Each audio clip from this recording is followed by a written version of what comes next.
नमस्कार। आज आपको बताएंगे आईएनएस विक्रांत एयरक्राफ्ट के बारे में, जो भारत की नौसेना में एक बहुत बड़ा योगदान है। 1947 में भारत जब आज़ाद हुआ तब भारत की नेवी बहुत कमज़ोर थी और तटरक्षा काफ़ी बड़ी। इसके लिए भारत को एयरक्राफ्ट की ज़रूरत थी जहां पर हम जहाज़ों को उतार सके। हमारे पास काफ़ी सारा जहाज़ है, फाइटर जहाज़ भी है, लेकिन फाइटर जहाज़ की फ्यूल टैंक काफ़ी छोटे होते हैं, इसलिए वो ज़्यादा दूर उड़ान भर नहीं सकता। इसलिए हमें एयरक्राफ्ट की ज़रूरत पड़ी। सेकेंड वर्ल्ड वॉर में ब्रिटेन द्वारा एक जहाज़ बनाया जा रहा था जिसका नाम था HMS हरकुलस। ब्रिटेन द्वारा इसे बनाते बनाते द्वितीय विश्व युद्ध खत्म हो गया।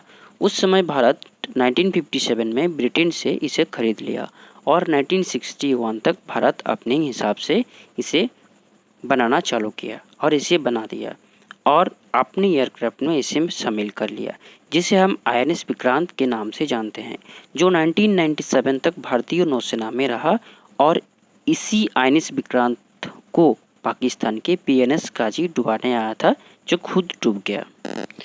विक्रांत जब रिटायर्ड हुआ तो उसे तोड़ दिया गया क्योंकि उनमें काफ़ी सारा लोहा रहता है और लोहा को निकाला गया और वो लोहा बजाज कंपनी द्वारा खरीद लिया गया और उसी लोहा से एक बाइक बनाया गया जिसे विक्रांत के नाम से जानते थे। विक्रांत के डिमोलिश के बाद हम विराट एयरक्राफ्ट कैरियर को भी रिटायर कर दिया। इन दोनों एयरक्राफ्ट को रिटायर करने के बाद हम यूक्रेन से आईएनएस विक्रमादित्य को खरीदा, जो क्यू क्लास का एक एयरक्राफ्ट कैरियर था जिसे भारत द्वारा सुधार किया गया। आप जानते हैं भारत एक बहुत बड़ा देश है और इसकी तटरक्षा भी काफ़ी बड़ी है। अगर आप भारत की लोकेशन को देखें तो भारत की दोनों तरफ चाइना ने फोर्ट बना लिए हैं और भारत को घेरने की साजिश में है। इसलिए हमें दो एयरक्राफ्ट की ज़रूरत है, तो हम इसीलिए दोबारा विक्रांत को बनाए हैं।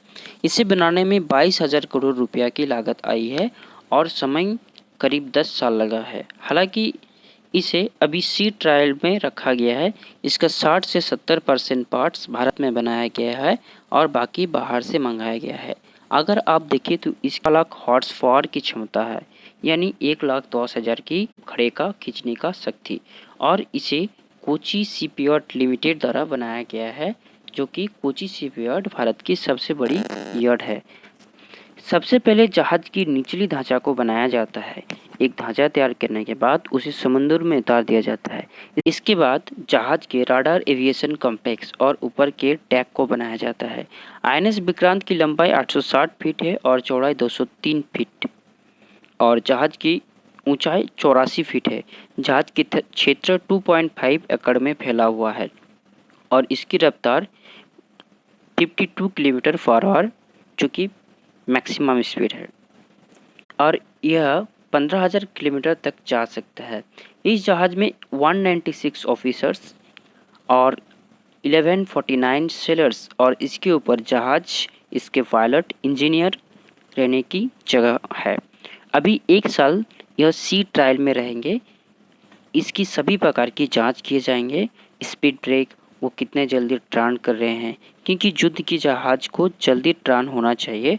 जहाज़ की इंजन को भी टेस्ट किए जाएंगे।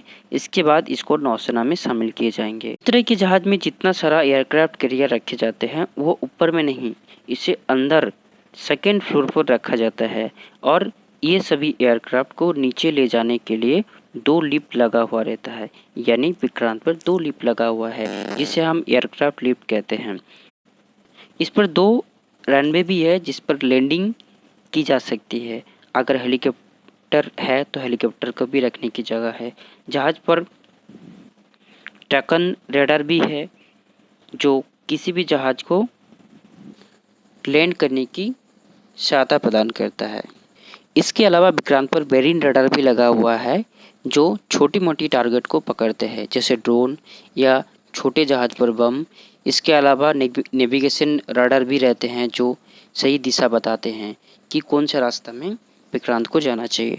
जहाज के ऊपरी भाग पर 2 सिलेक्सर RAN रडार लगा हुआ रहता है, जो वार्निंग रडार भी होता है, जो 400 किलोमीटर के दायरे में जो कुछ भी आते हैं वो सिस्टम को सूचना दे देते हैं। इसके बाद जहाज पर MF रडार भी लगाया गया है, जो 360 डिग्री पर टारगेट पर नज़र रखते हैं। यानी कोई भी एंगल से अगर कोई भी हमला करते हैं तो यह रडार सूचना देता है और उस टारगेट को नष्ट करते हैं। आईएनएस विक्रांत पर केमिट सिस्टम भी लगाया हुआ है जो जहाज के ऊपर वाले हिस्से पर लगाया गया है। इसमें दुश्मन की रडार विक्रांत को पकड़े तो उसे भटका देंगे, उसे फिगर बनने नहीं देंगे। यानी कोई भी ड्रोन अगर हमला करते हैं तो वो दूसरी तरफ उसको भेज देते हैं। इसमें सेट कॉम भी है जिसमें बात या अपने क्षेत्रों पर नज़र रख सकते हैं। इसके अलावा इसमें ACCS यानी एडवांस कंपोजिट कम्युनिकेशन सिस्टम भी होते हैं। ये एक एंटीना की ग्रुप होते हैं जो नेटवर्क को कंट्रोल में रखते हैं। जैसे ही आईएनएस विक्रांत किसी एयरक्राफ्ट के साथ उड़ान भरते हैं तो इससे ये बताते हैं कि इसके साथ संपर्क कैसे करेंगे, ड्रोन मिसाइल सभी के साथ संपर्क कैसे रखना है। अगर पानी के नीचे सबमरीन है तो अगर कोई सिग्नल भेजते हैं तो ACCS जो कि ये सिग्नल को रिसीव करते हैं। अगर कोई कमांड ऑर्डर भेजी जा रही है तो ये एंटीना कैच करती है। इसके अलावा इसमें जिम, प्लेग्राउंड, खाने पीने का सामान, इसमें 6 महीने का सामान को रिस्टोर करके रख सकते हैं। इसमें हॉस्पिटल भी है जिसमें सब कुछ रहता है। अगर आप देखें तो ये चलता फिरता शहर है। अभी इसकी सभी प्रकार की जांच की जाएगी, इसके बाद वो नौसेना में शामिल कर लिए जाएंगे। धन्यवाद।